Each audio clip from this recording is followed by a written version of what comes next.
A teenager is facing drunk driving charges after crashing into a house and causing an area evacuation. And it's going to feel and look a whole lot more like winter. First up, the weekend, and then more chances next week. We have what you need to prepare.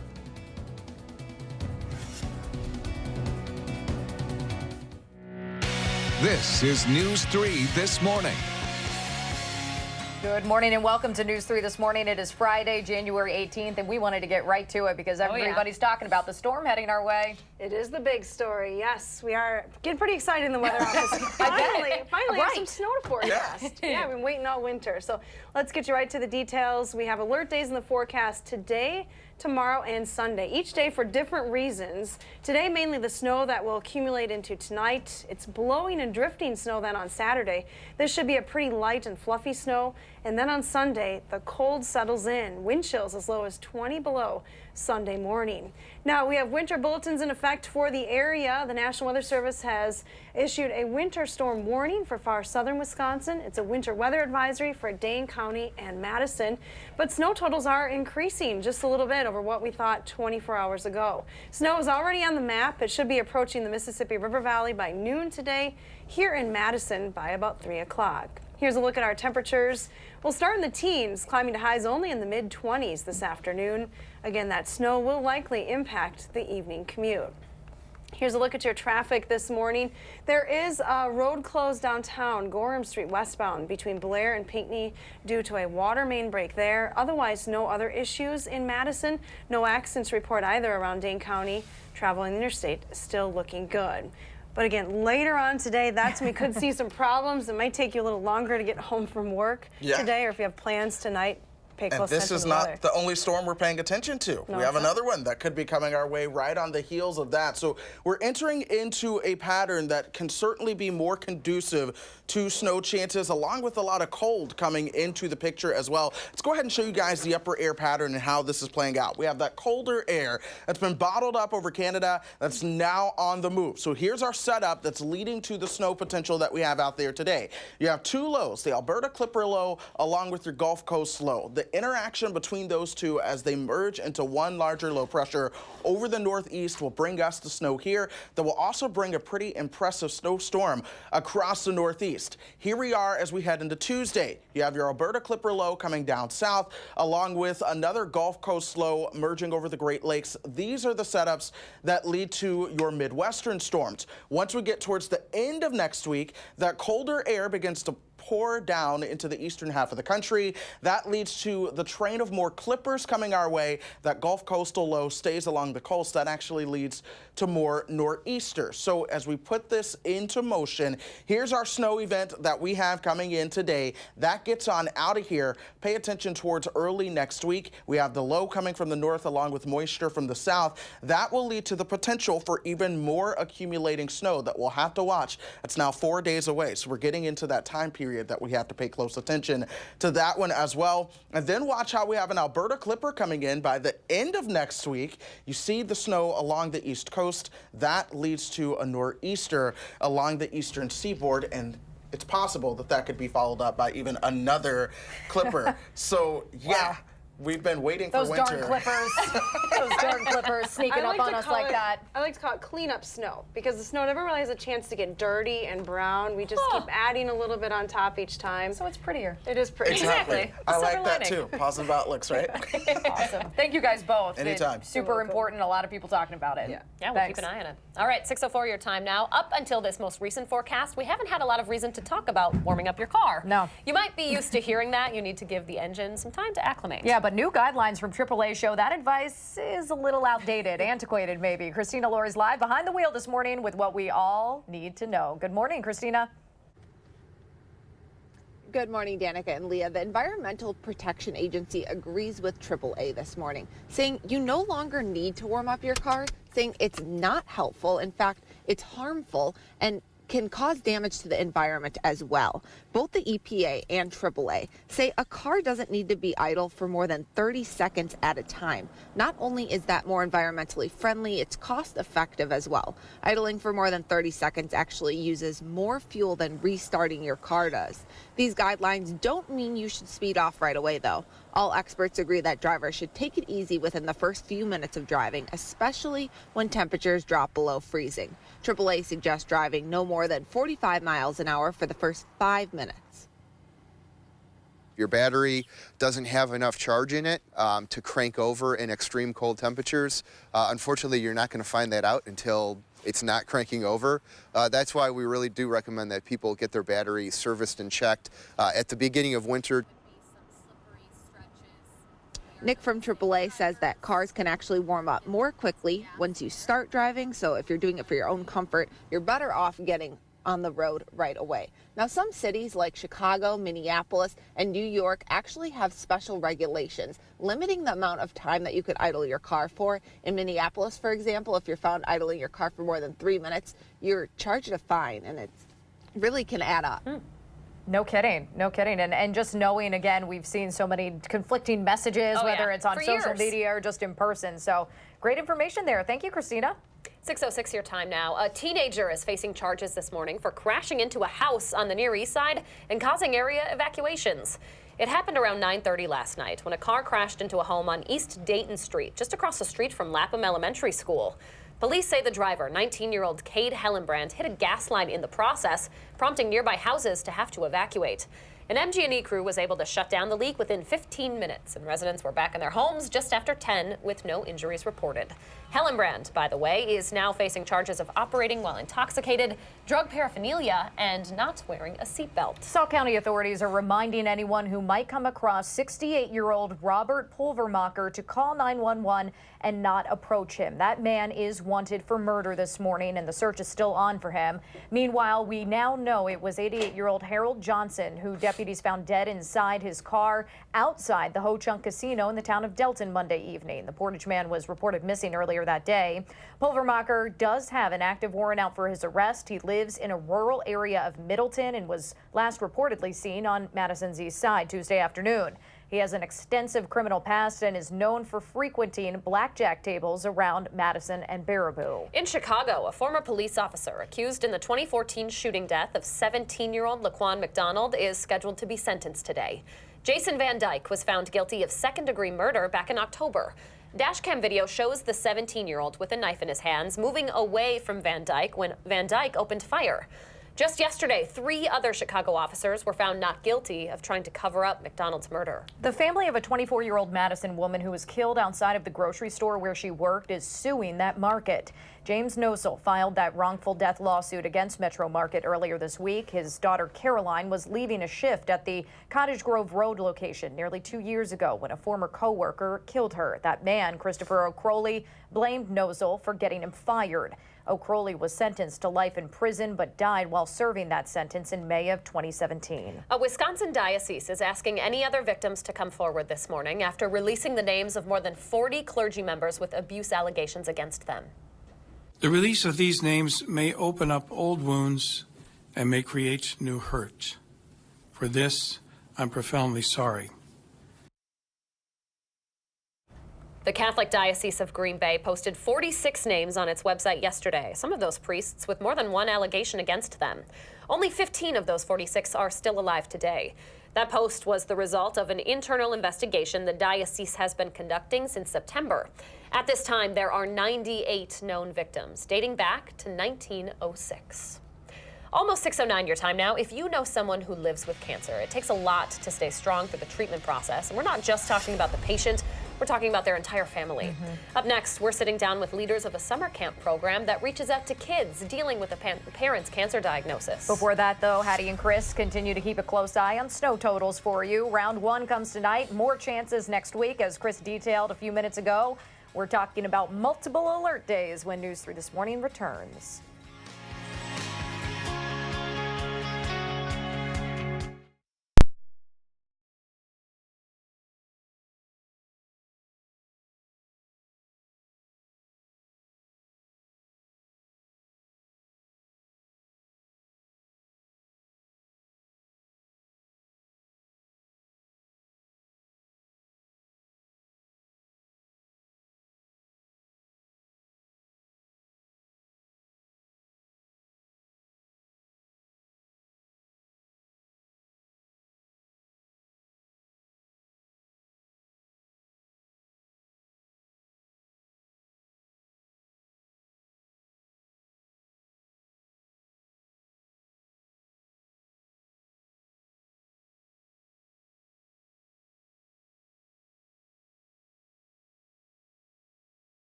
Good morning from the patio. All is quiet outside this morning, but it is a little bit colder as temperatures fall into the teens. We are focusing on a winter storm that is approaching the area later today, though. Wanted to get you up to date with the latest on that forecast. 3 alert days in the forecast today, tomorrow, and Sunday, each day for different reasons. Today it's for the accumulating snow. On Saturday, blowing and drifting snow with very windy conditions. And then on Sunday, just frigid cold.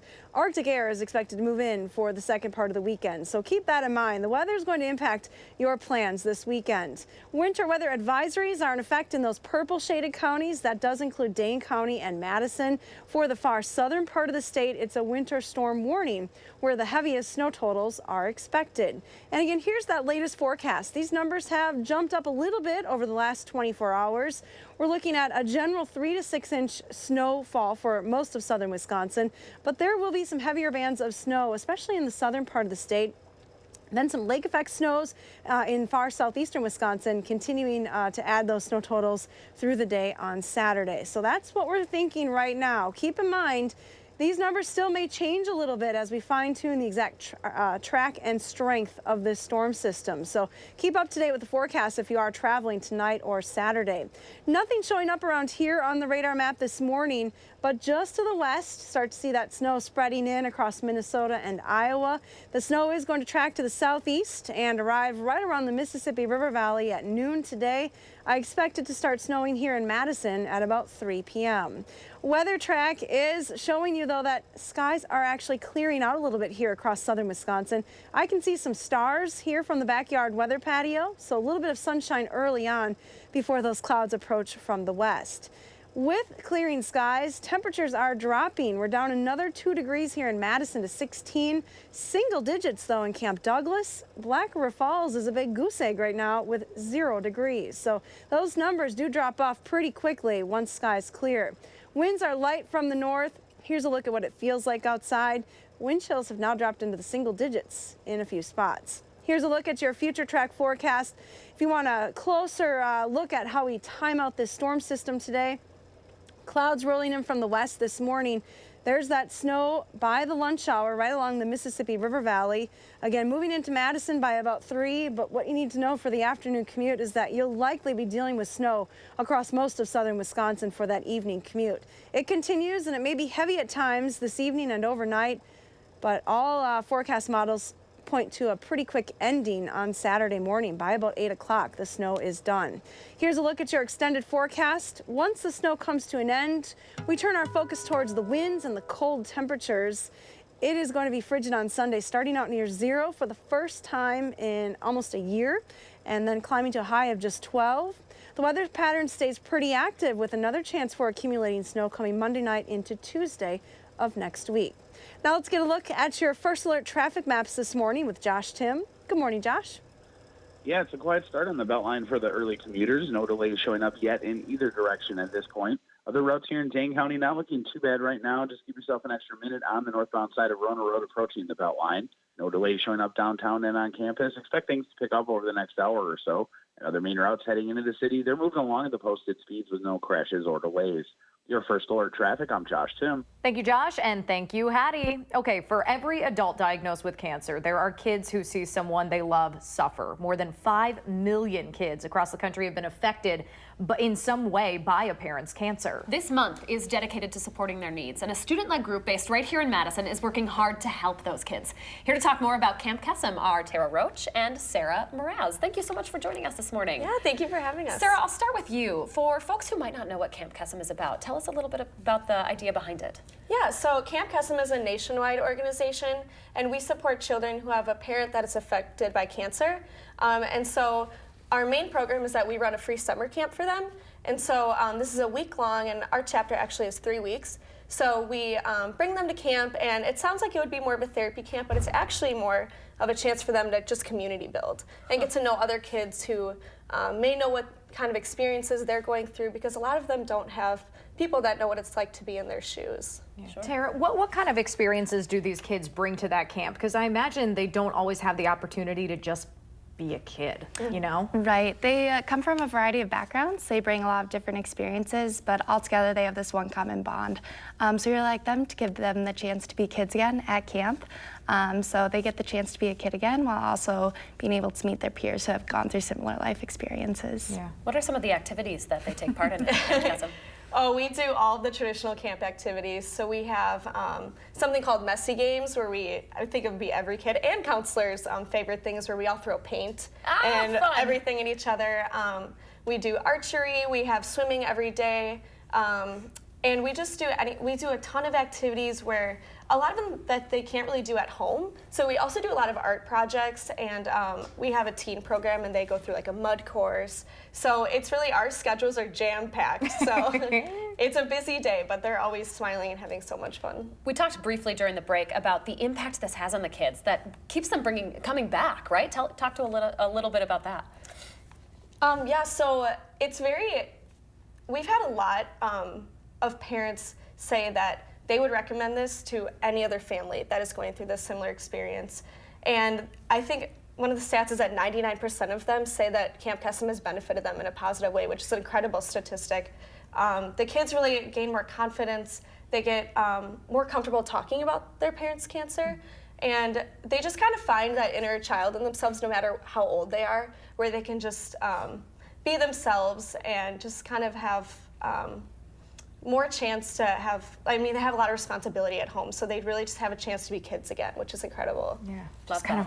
of Yeah. for a minute. Yeah, most definitely. Well, thank you, ladies, for coming on and sharing a little bit about the organization. You guys have a website, I assume, in case anybody wants to learn more? Yes, learn more, you can visit our website, campkesem.org or campkesem.org/UW-Madison. Awesome. Taking applications now. Yeah. Yes. Thanks, ladies. Thank you. Thank you. All right, so next we are taking some time to talk about our dog and cat doctors and how that job can have a serious effect on their mental health. We'll explain what makes their risk for suicide so high. And Hattie is keeping an eye on some winter storm warnings in our area. She's expecting the snow to start this afternoon, continue through the evening. Chris is keeping an eye on another snowstorm next week. Those first alert forecasts are next on News 3 This Morning.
Any snow.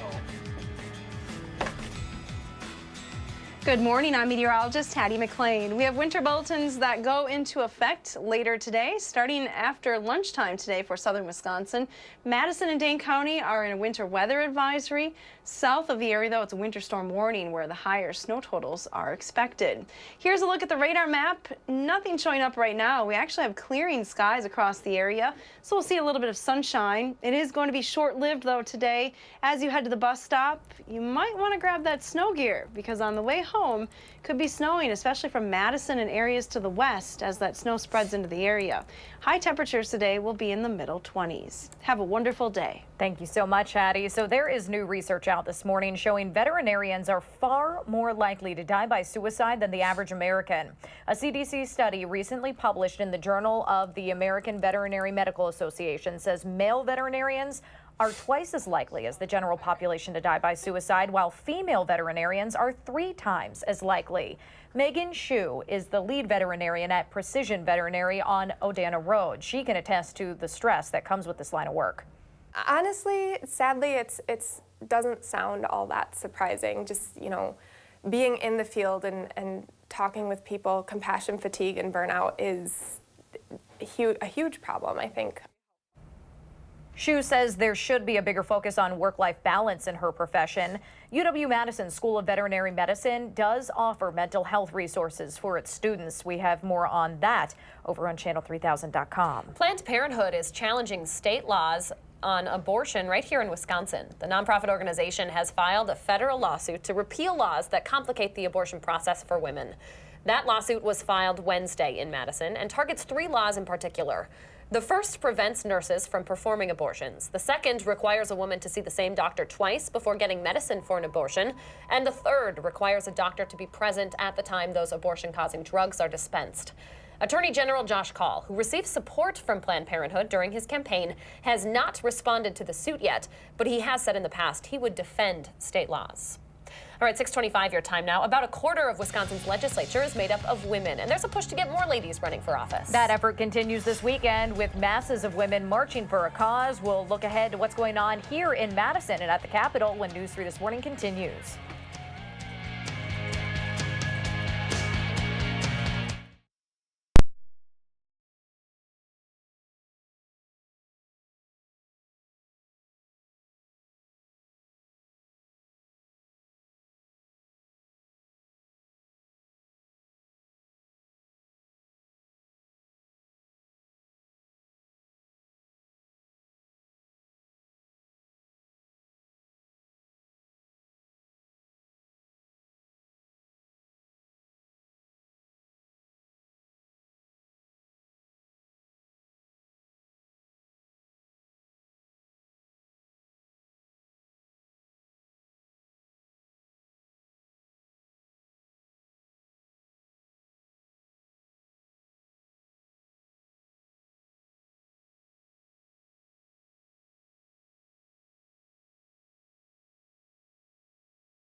A federal judge says early voting limitations passed during a lame duck session here in Wisconsin will not stand.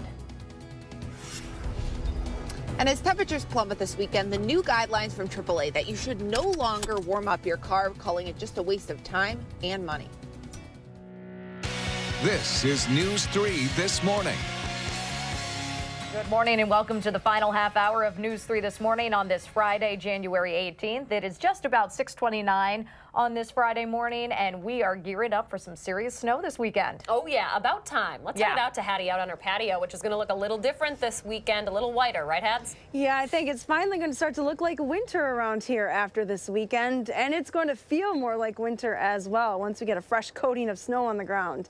Here's a look at our winter weather bulletins that are in effect. You can see that this storm is impacting a wide range of areas. This storm is actually going to drop some form of precipitation on every single state in the lower 48 from earlier this week right through the weekend as it heads to the East Coast. So everyone impacted by this system. Southern Wisconsin is going to be on the receiving end of some snow.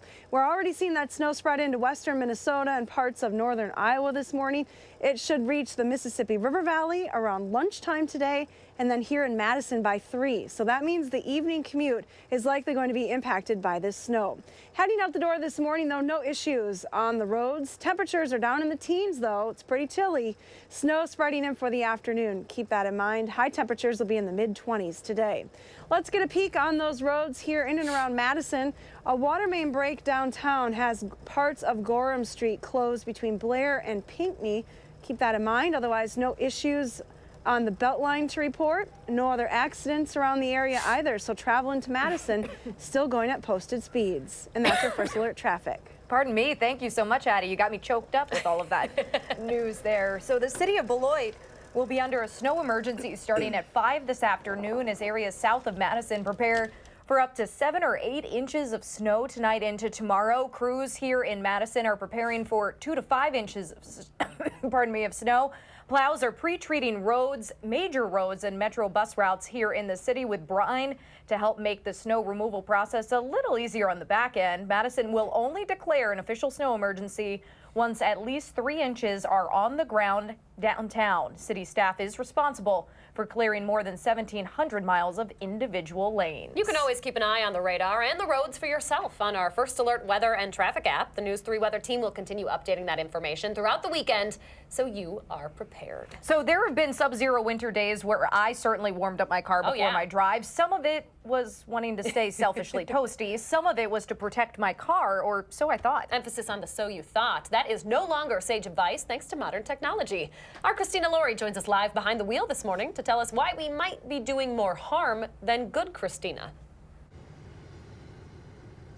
Good morning, Leah, Danica, and Dad. I hope you're listening to this as well. The AAA says the days of warming up your car during these cold winter months are long gone and have been for more than 20 years now. If you've gotten a new car anytime since 1995, it most likely uses a fuel injection method to combine air and fuel rather than a carburetor. That means it will start quickly and run smoothly at virtually any temperature. AAA says that means the most time you would have to run it for is just 15 to 30 seconds, enough time to fasten your seatbelt, adjust your mirrors, and go. AAA says hitting the road is actually the best way to get warm air to circulate inside your car, and not letting your vehicle idle for long saves fuel and reduces exhaust emissions. What was true of cars that were built, before the 1990s is not true of cars that are built now. And that's true of a lot of different things, not just the mechanics of things like warming up your car, but, safety features and other things. AAA estimates the average driver allows their car to idle 5 to 10 minutes a day, which could really cost you here in Madison. I'm going to actually turn off the car here now, because if you're found idling your car for more than 5 minutes in town, you could be charged $100 fine for your first offense and $400 for every offense after that. Woof. All right, there's our warning, Danica. We're done with that. Christina Laurie reporting live for us. Thank you, Christina. 6:33 right now, and new this morning. Sources tell BuzzFeed News President Trump may have told his former personal lawyer to lie to Congress particularly when it came to information about building a Trump Tower in Moscow. 2 federal law enforcement officials told that website that President Trump directed Michael Cohen to lie about when the Trump Tower negotiations ended. Those sources say Cohen confirmed that directive to special counsel Robert Mueller's team, who is looking into any possible connections between the president and Russia. The Wall Street Journal is also reporting this morning that Cohen says the president directed him to pay thousands of dollars to a technology expert to rig online polls in Trump's favor ahead of the 2016 campaign and election. Now, the White House has not responded to any of those reports. Back here in Wisconsin, we're waiting to hear whether there's an appeal coming for a federal judge's decision to strike down early voting restrictions passed during last month's lame duck session. Those restrictions would have limited early voting to the 2 weeks before an election. Now, in November, cities like Madison and Milwaukee allowed voting for 6 weeks before the election. That's far longer than in smaller and what tend to be more conservative communities. Republican lawmakers said the 2-week limitation would make it more fair for those smaller municipalities.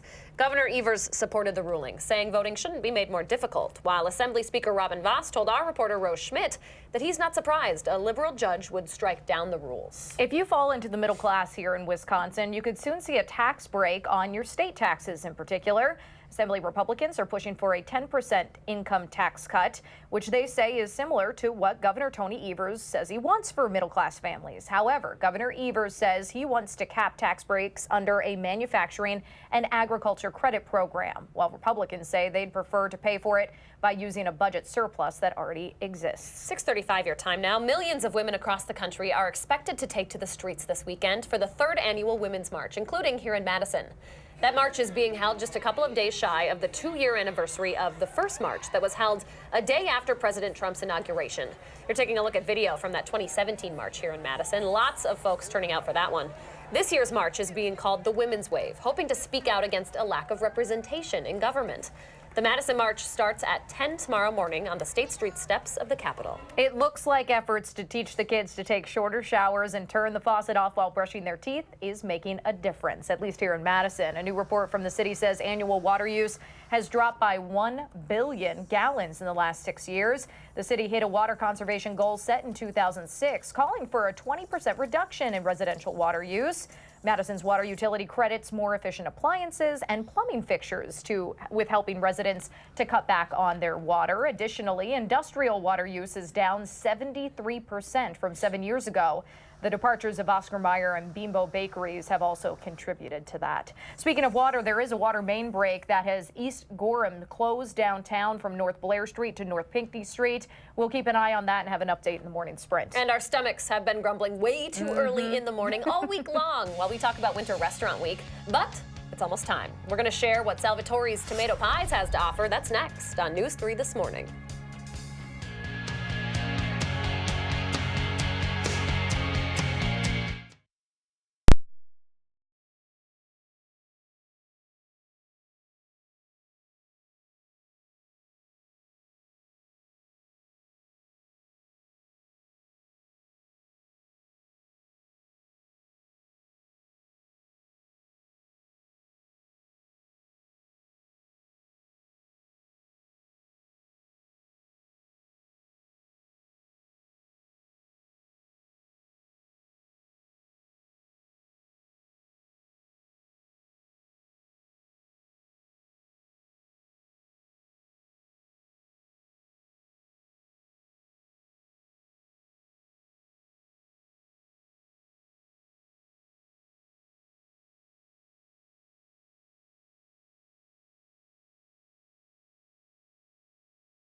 Welcome back. We are excited to share this My Morning picture with you because we haven't seen much of the sun lately, maybe just Wednesday, a little glimpse here and there. But Shannon shared this one on Facebook. This is of Westfield, the fiery sunrise with the snow there. Just gorgeous shot. Thank you, Shannon, for sharing. What does your morning look like? Take a picture, post it with that hashtag MyNews3Morning. We like to share our favorites every morning here on the program. We also like to share delicious food, and we have one final restaurant week preview before it's time to try out 3 courses at some of Madison's most awesome restaurants. Best time of the year, if you ask me. Sunday is the start of our partner publication, Madison Magazine's Restaurant Week. Salvatore's Tomato Pies in Sun Prairie says their quality local ingredients make them stand out from the crowd of other restaurants serving up pizza, steak, and burgers. There's a bit of a different feel this time around, though, after this summer's deadly downtown explosion. The blast happened just a block away, forcing Salvatore's to shut down 3 weeks early, or for 3 weeks during that time, to clean up broken windows and clear out their food supply that went bad from the power being out.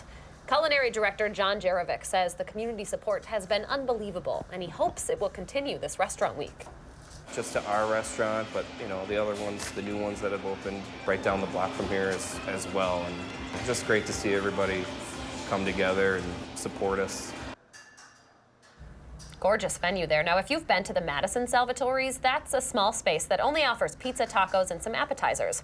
Restaurant Week could be your motivation to make the drive to Sun Prairie for this stuff. Maybe some grazed beef short rib, or shrimp scampi for pizza, or for dinner rather, or some specialty pizza slices for lunch. If you would like to see what else is on that menu or any of the participating Restaurant Week menus, you can check that out over on channel3000.com. Again, this all starts on Sunday. Mouth is watering already. All right, 6:41 your time now. Break out the skis, the snowboards, and the sleds. Areas south of Madison could get up to 7, maybe 8 inches of snow by tomorrow morning.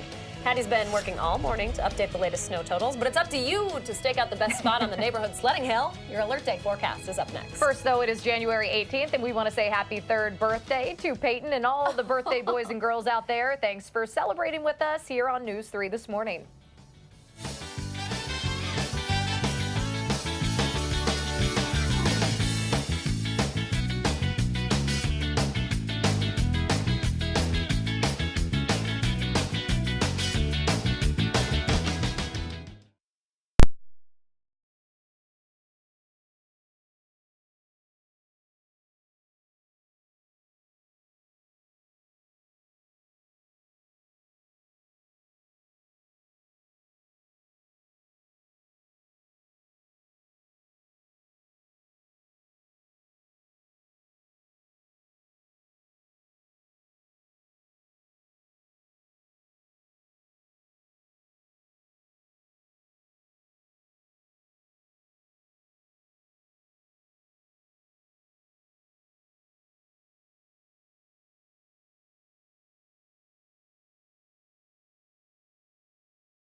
Welcome back. Making a Murderer is featured in an article getting a lot of buzz this morning about the dangers of the nature of the true crime genre. That's right. The Hollywood Reporter article is calling out that popular Netflix series for the emotional distress that it's caused some people. We've told you about the lawsuit that Manitowoc police officer Andrew Colborne has filed against the streaming service and the docuseries creators, alleging they distorted information and left out important details when it comes to the murder of photographer Teresa Halbach and the conviction of Stephen Avery. Now, Colborne told the magazine he's actually had to build a safe room in his home after receiving ongoing threats.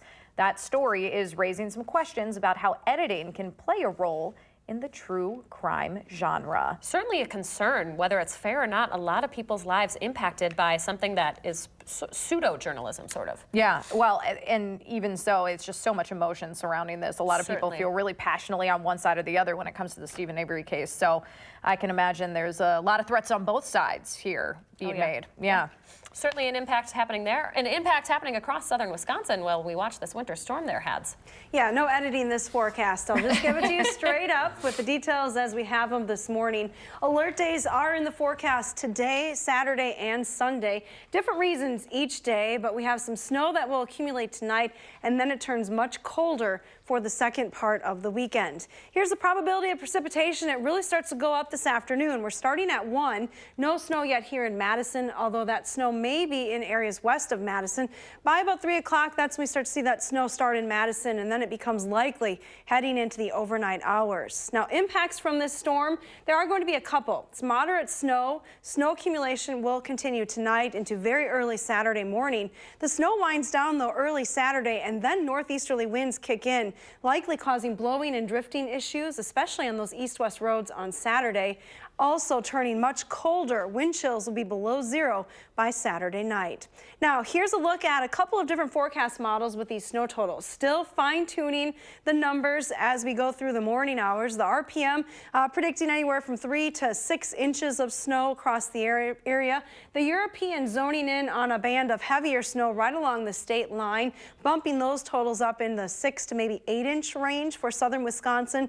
The GFS forecast model aligning a little bit more closely with that European forecast model, keeping slightly higher totals to the south. So here's what we're thinking as far as southern Wisconsin is concerned. General 3 to 6 inch snowfall from Madison up towards the Dells, slightly higher amounts right along the state line, although we'll keep a close eye on things as the temperatures drop down this evening. We could see some pretty fast snow accumulation here across southern Wisconsin.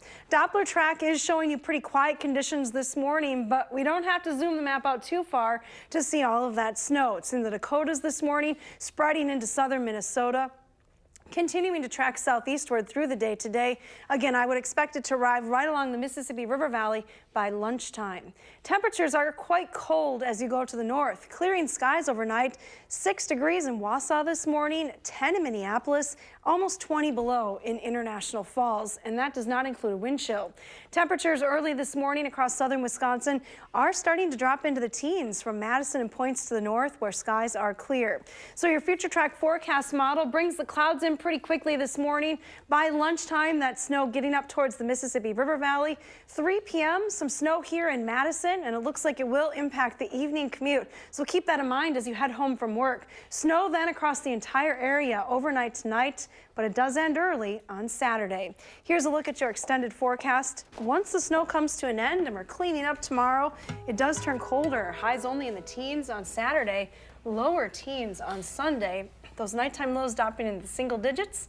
That'll be the first time in almost a year. The weather pattern stays pretty active after that as well, with more chances for snow next week. Oh, Brewer, what a great name for a dog. Yeah. And I bet Brewer likes to play in the snow. Oh, come on. With a name like that, he's waiting for summer. For sure. You think so? I do. The bats and the balls? Yes. Thank you so much, Eddie. You're welcome. Morning Sprint's coming up next right here on News 3 This Morning. Stay with us.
6:52, time for the morning sprint. Today is an alert day for snow today, tonight, and into tomorrow morning. Hattie says we could see up to 8 inches of snow near the Illinois state line. And ahead of single-digit temperatures also headed our way this weekend, Christina Laurie shares why you don't need to warm up the car in the winter.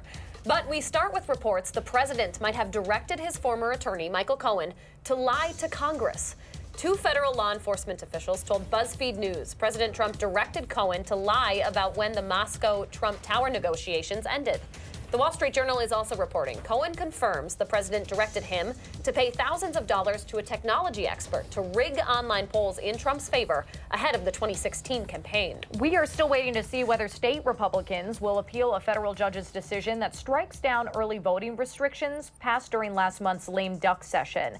Those restrictions would have limited early voting to the 2 weeks leading up to an election. Cities like Madison and Milwaukee allowed voting for 6 weeks before November's election. Republican lawmakers say the 2-week limitation would make it more fair for smaller communities that might not have enough staffing for a longer early voting period. And our forecast today does include alert days for potential snow coming later this afternoon into tonight, and then cold temperatures through the rest of the weekend. Already we have partly cloudy skies across southern Wisconsin, but the snow is starting to spread across Minnesota and Iowa as we speak. It'll move in this afternoon and accumulate anywhere from 1 to 8 inches across southern Wisconsin. Moms and dads everywhere have been wrong for decades now. You no longer need to warm up your car before driving this winter. That's because any car made in the past 20 years no longer uses carburetors, instead using fuel injection methods that eliminate the need to warm up your engine. AAA recommends letting your car idle for just 15 to 30 seconds or enough time to fasten your seatbelt, adjust your mirrors, and go. Don't speed away, though. AAA also says it's important to drive no faster than 45 miles an hour for the first 5 minutes behind the wheel. All right, thank you, Christina. A teenager is facing charges for crashing into a house on the Near East Side and causing an area evacuation. Police say 19-year-old Cade Hellenbrand hit a home on East Dayton Street across from Lapham Elementary School, then ran into a gas line in the process. Neighbors had to evacuate, but MG&E crews were able to shut down that leak within 15 minutes. Sauk County authorities are still searching this morning for 68-year-old Robert Pulvermacher, the man detectives believe killed this man outside a casino. We now know it was 88-year-old Harold Johnson who was found dead outside the Ho-Chunk Casino in the town of Delton Monday. Pulvermacher has an extensive criminal past and is known to frequent blackjack tables around Madison and Baraboo. We are still waiting to learn the identity of the man found dead yesterday morning in a field in Marshall. Police responded around 9 a.m. to reports of a suspicious vehicle in the Evergreen Village mobile home park there. About an hour later, a body was found behind that park. Police say the two are likely connected. Multiple agencies are continuing to investigate that case. A former Chicago police officer convicted of second-degree murder is set to be sentenced today. Jason Van Dyke was found guilty in the 2014 shooting death of Laquan McDonald. Dashcam video shows that 17-year-old with a knife in his hands moving away from Van Dyke when he opened fire. Just yesterday, 3 other Chicago officers were found not guilty of trying to cover up McDonald's murder. We are continuing to learn more details about the suspect who admitted to abducting 13-year-old Jamie Kloss and killing her parents. Military records show Jake Patterson was prematurely discharged from the Marines in October of 2015 after being there just 5 weeks. A spokesperson said this indicates, quote, the character of his service was incongruent with the Marine Corps expectations and standards. Right now, Patterson is being held on a $5 million bail in a Polk County prison. Jamie Kloss is on the cover of People magazines on store shelves this morning. The 4-page article walks through the day Jamie escaped Patterson's home in Gordon. There's also an interview with her aunt talking about what life is like now for Jamie and reaction from other kidnapping survivors who give their take on the recovery process that might lie ahead for Jamie. In honor of Martin Luther King Jr.'s spirit of brotherhood, there's a free community meal in his honor tonight. Dinner will include fried and baked chicken, mac and cheese, and sweet potato pie. That's running from 4:30 until 7 tonight at the Gordon Commons on the UW campus. You can stop by free of charge, and if you need help getting there, free shuttles are leaving from the YWCA and the Grace Episcopal Church downtown. It's almost 6:57. Parts of East Gorham Street downtown are still closed this morning after a water main break. Let's check in one more time with Josh Tim. Hi, Josh. Yeah, we're still looking good on the Beltline, although that westbound side is continuing to get busier, especially between Stoughton Road and West Broadway. Inbound John Olin, you're tapping the brakes at Olin Avenue. That's going to slow you down an extra minute or two. And other main routes heading into the city, they're moving along the usual speeds right now with no major crashes or delays. Your first alert traffic, I'm Josh Tim. Thank you, Josh. And a look at the downtown areas this morning. Here are those drive times once again, still going at posted speeds. Beautiful shot of the sunrise this morning, but you know what they say about red skies in morning. Our day planner calls for some snow spreading in later on today, probably about 3 o'clock here in Madison. Highs will be in the mid-20s. The snow ends early tomorrow, but you're going to have to shovel Saturday morning. Ooh. Do sailors really need to take warning? Are there any sailors out there? Some brave sailors, my goodness. We should take warning. Yeah, no kidding. Thanks for joining us. We'll see you Monday.